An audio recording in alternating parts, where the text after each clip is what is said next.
সৰভোগত মন্ত্ৰী ৰঞ্জিত দাসৰ নেতৃত্বত এক ৰোড শ্ব' আয়োজন কৰা হৈছে আৰু মোৰ লগত আছে মন্ত্ৰী ৰঞ্জিত দাস বিশাল আয়োজন হয় এইকেইদিন যেহেতু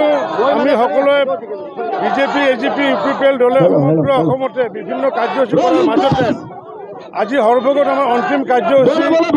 এক বিশাল পদযাত্ৰাৰ জৰিয়তে আমি আজি এই কাৰ্যসূচী আমি আয়োজন কৰিছোঁ অনিবুগন চৌধুৰী ডাঙৰীয়াক যাতে বিপুল ভোটত জয়যুক্ত কৰিব পাৰোঁ তাৰ কাৰণে প্ৰয়াস কৰিছোঁ সৰভোগবাসী ৰাইজৰ যি সহযোগিতা তাৰ কাৰণে মই সৰভোগবাসী ৰাইজক ধন্যবাদ জনাইছোঁ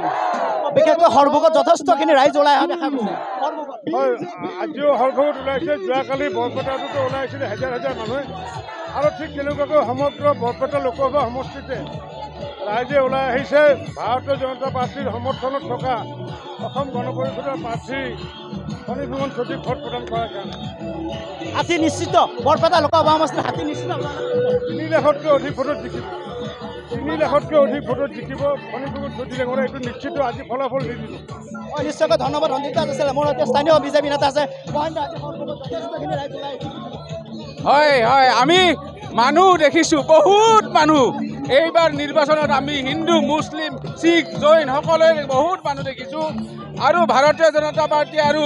অসম গণ পৰিষদ ইউপিপিএলৰ মিত্ৰজোঁটৰ প্ৰাৰ্থী আমি ভাবিছোঁ 14টায়ে জয়লাভ কৰিবলৈ আমি সক্ষম হ'ম CPM-ৰ দুৰ্গত অগপ এইবাৰ যথেষ্টখিনি ভোট লাভ কৰিব নেকি CPM-ৰ দুৰ্গ বুলি ইয়াত কোনো কথা নাই আগতে অলপ বেলেগ ধৰণে নিৰ্বাচন খেলিছিলে কাৰণ সংখ্যালঘু মানুহে 95% ভোট দিছিলে এইবাৰ সেইবিলাক নাই মহাজোঁট যিহেতু নাই গতিকে মহাজোঁট ভাঙি CPM-ৰ সেই নিৰ্দিষ্ট যি 10-11 হাজাৰ ভোট আছে সেইখিনি আমাৰ সৰভোগত লাভ কৰিব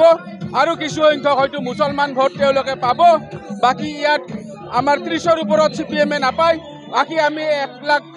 1,55,000লৈকে আমি এই ভবানীপুৰ সৰভোগ সমষ্টিত পাম বুলি আশা ৰাখিছোঁ